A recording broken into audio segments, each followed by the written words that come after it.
नमस्कार दोस्तों, आज मैं आपको जो बताने जा रहा हूं वो है चैप्टर 1 और जिसका नाम है रिलेशन एंड फंक्शन। ये तो क्लास 11th में भी ये रिलेशन फंक्शन आप पढ़ चुके होंगे, लेकिन ये रिलेशन फंक्शन एक ऐसा टॉपिक है जिसको समझने में भी लोगों को परेशानी होती है और यहां तक समझाने वाले को ही परेशानी होती है। तो इसको बहुत जीरो लेवल से हम लोग स्टार्ट करेंगे और फिर आगे की ओर बढ़ेंगे। आज का वीडियो में मैं आपको बताऊंगा कि इसका डेफिनेशन क्या है या किसी रिलेशन फंक्शन को हम लोग समझेंगे कैसे। तो जैसा कि आप जानते हैं कि मैथमेटिक्स कहता ही है कि अपने जीवन के गुणों पर जो चरितार्थ होता है उसको अंक या अक्षर के तहत हम दिखाते हैं, तो वही गणित कहते हैं। और इस माध्यम से हम आपको ये बता पाएंगे कि ये रिलेशन फंक्शन क्या है। तो रिलेशन को अगर आप हिंदी में समझे तो ये कहता है संबंध, जबकि फंक्शन को अगर समझे तो ये कहता है व्यवहार। तो कहता है कि रिलेशन होगा तभी फंक्शन होगा, मीन्स आपके साथ पहले से डिफाइंड रिलेशन होना चाहिए कि कैसा किसका रिलेशन है, उसके अनुसार आपका व्यवहार होगा। जैसे पिता का पुत्र के साथ, माता का पुत्री के साथ, गुरु का शिष्य के साथ, ये इस तरह से बहुत भिन्न भिन्न प्रकार के रिलेशन होते हैं जिसका व्यवहार अलग अलग होता है, एक मित्र के दूसरे मित्र के साथ। तो जैसा रिलेशन डिफाइन करता है अकॉर्डिंग टू रिलेशन हमारा फंक्शन आता है।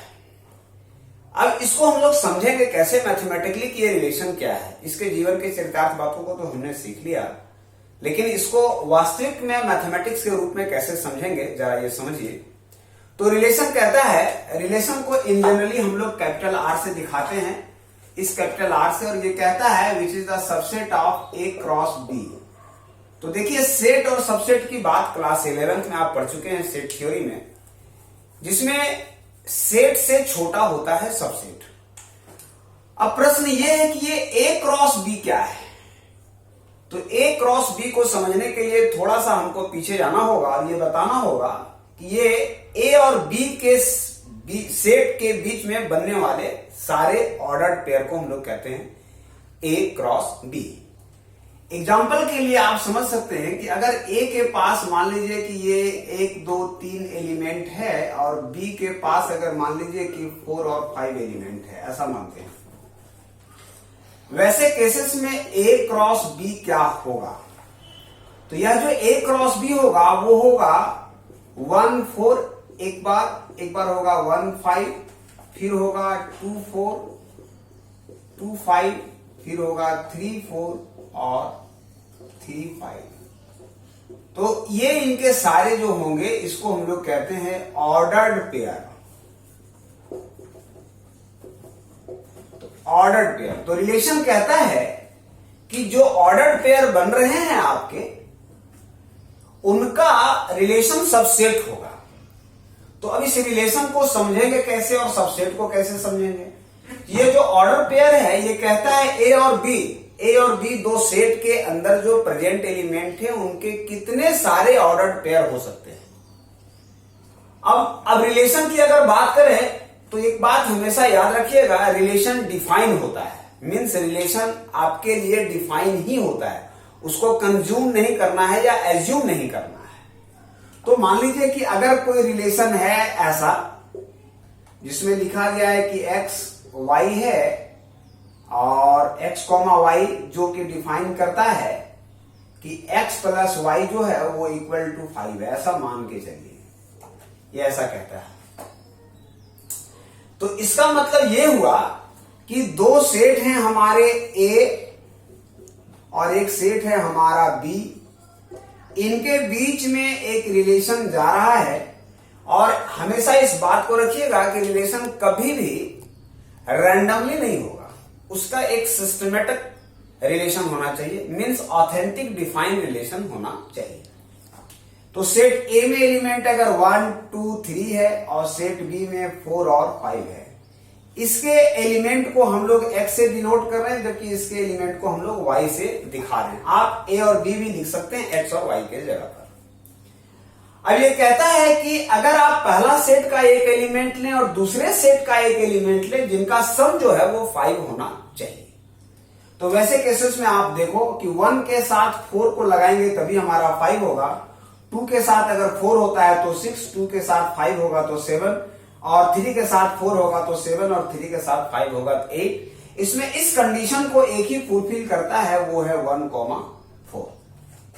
ये है 1,4।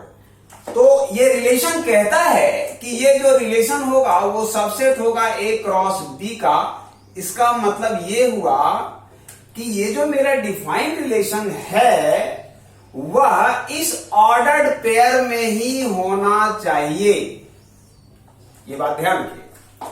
साथ ही साथ इस ऑर्डर्ड पेयर से बड़ा नहीं होना चाहिए। अगर बहुत ज्यादा भी हुआ तो वह इक्वल होगा या उनके बराबर होगा। तो आप देखिए 1,4 हमारा इसके अंदर आता है कि नहीं आता। तो आप देखिए 1,4 इस ऑर्डर्ड पेयर के अंदर आता है। अब आपके मन में एक और प्रश्न आ रहा होगा कि क्या सिर्फ और सिर्फ A और B के बीच यही रिलेशन बनेगा? जी नहीं, और भी बहुत सारे रिलेशन बन सकते हैं। जैसे मैं आपको एक और एग्जांपल देता हूं। सपोज कीजिए कि एक एलिमेंट ऐसा है कि R is defined is like this, x, y और x plus y is equal to 6 दिया गया है। ऐसा है। तो ऐसा देने का मतलब ये हुआ कि पहला एलिमेंट से वो एलिमेंट ले और दूसरा से ऐसा एलिमेंट ले जिसका रिलेशन हमको 7 दे। तो आप देखिए इसमें आपको कौन सा रिलेशन मिल रहा है? 2 के साथ 5 मिल रहा है। तो ये जो 2 और 5 है, यह जो R आ रहा है, R जो बिलोंग कर रहा है 2 और 5 से, इसको सबसेट होना चाहिए A क्रॉस B से। मीन्स जो रिलेशन आप डिफाइन कर रहे हो वह A क्रॉस B का सबसेट होगा। और आप देखिए ये सेट यहां पे आपको मिलना चाहिए। लेकिन अगर ऐसा हम कर दें कि क्या 4,1 इसके रिलेशन है, तो नहीं है ये इसका रिलेशन। क्यों? क्योंकि ये रिलेशन इसके ऑर्डर्ड पेयर में कहीं भी डिफाइन नहीं है। तो आप अगर ऐसा सोचते हैं तो ये एक मुशक्कात है, ये गलत है। दूसरी बात, क्या रिलेशन का जो रिलेशन हो रहा है क्या वह A एंड B में ही हो सकता है? तो मैं इसका आंसर या इसका उत्तर मैं ये देना चाहूंगा कि कभी भी रिलेशन को डिफाइन करने के लिए 2 सेट होना चाहिए। चाहे तो वह A B हो, तो चाहे तो वह B A हो, या A से A में ही हो। आप रिलेशन A से B में भी जा सकते हैं, आप B से A में भी जा सकते हैं, A से A में भी हो सकता है, और B से B में भी हो सकता है। ये सब में इसका डेफिनेशन डिफाइन कर सकते हैं। लेकिन ध्यान ये रखना है कि इनके जो भी ऑर्डर पेयर बन रहे हैं, वह रिलेशन जो भी आप डिफाइन कर रहे हो वह रिलेशन ऑर्डर्ड पेयर के अंदर में ही होना चाहिए। मैं इसी पे आपको एक और एग्जांपल देके समझाने का प्रयास करता हूं। फॉर एग्जांपल सपोज कीजिए कि आपके पास A और B जो सेट थे वो इस तरह से था। लेट अस सपोज A का एलिमेंट है आपके पास 1 2, और मान के चलो जी B के एलिमेंट है आपके पास, सॉरी अगेन A और B का एलिमेंट है आपके पास 4 और 5। आप A क्रॉस A करना चाहते हो तो क्या बनेगा? A क्रॉस A क्या बनेगा? 1 2 क्रॉस अगेन 1 2। सो ये हमारा रिलेशन क्या हो जाएगा? 1 1 1 2 देन 2 1 एंड 2 2। ऐसा रिलेशन आएगा। ये कहता है कि अब कोई अगर आप रिलेशन बनाते हो, अब जो भी रिलेशन बनाते हो, जैसे एग्जांपल के लिए रिलेशन ले लो कि R is equal to x, y, और ये जो होना चाहिए implies x must be equal to y।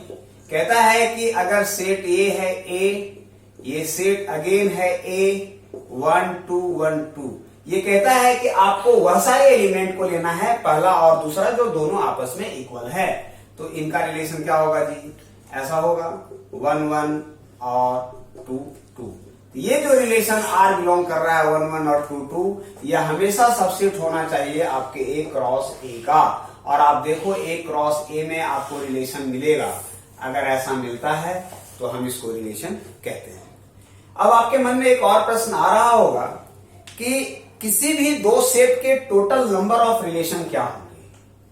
तो टोटल नंबर ऑफ रिलेशन के लिए आप एक बात समझ सकते हैं कि इसको हम कैसे डिफाइन करेंगे। नंबर ऑफ रिलेशन ये कहता है कि मान लीजिए कि इस सेट में number of element is equal to P, इस सेट का number of element is equal to, अगर क्यू है तो इसके जो ऑर्डर्ड पेयर होते हैं, ऑर्डर्ड पेयर जो होंगे, ऑर्डर्ड पेयर जो होगा वो होता है 2 into 2 means 4, that is equal to P into Q at that is equal to 4। ये कहता है टोटल रिलेशन क्या होगा, तो आप कितने सेट ले रहे हो, 2 सेट, उस 2 सेट का power p into Q that is 2 to the power 4, ये इनके नंबर ऑफ रिलेशन होंगे। मीन्स कि आप जितना भी ऑर्डर पेयर बना रहे हो उनको मल्टीप्लाई करने के बाद जितने आपके ऑर्डर पेयर बनेंगे वो 2 टू दी पावर आएगा। 2 इसलिए आएगा क्योंकि ये दोनों सेट है। तो इसके बाद हम लोग सीखेंगे टाइप्स ऑफ रिलेशन कितने प्रकार के होते हैं, उनका डिफिनेशन क्या है, उनकी रोल क्या है, लेकिन वो उसको हम लोग नेक्स्ट वीडियो में सीखेंगे। अगर आपको ये कंसेप्ट अच्छा लगता है तो इससे संबंधित प्रश्न हमारे कमेंट बॉक्स पर जरूर पूछें, मैं उसको बताने का जरूर प्रयास करूंगा। तब तक सेफ रहें, सुरक्षित रहें। Thank you.